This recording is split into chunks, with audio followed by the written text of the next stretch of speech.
জার্মানিতে বিশেষ করে ট্রেনে যখন আমি উঠতে গেছি, ট্রেনে কোন টিকিট কখনো চেক করে না তারা। মানে আপনি যখন ইংল্যান্ডে যান, ইংল্যান্ডে যায় স্টেশনে ঢোকার সময় টিকিট পাঞ্চ করে ঢুকতে হয়, বেরোর সময় টিকিট পাঞ্চ করে বেরোতে হয়।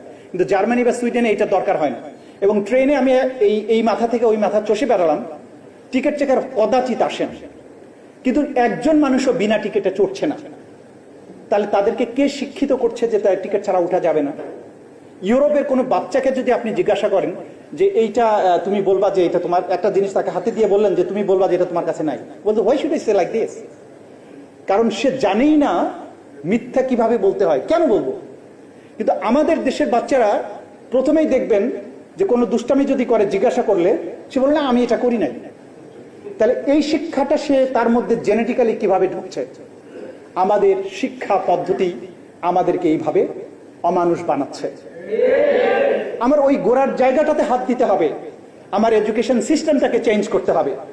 আমার তো ইমানের সমস্যা নাই, এই দেশের 92% মানুষ মুসলমান, আমাদের মধ্যে ইমানের দীপ্তি আছে, কিন্তু ইসলামের যে মৌলিক প্রশিক্ষণের ব্যাপারটা ছিল সেটি আমার মধ্যে নাই, সেটি ইউরোপে চলে গেছে।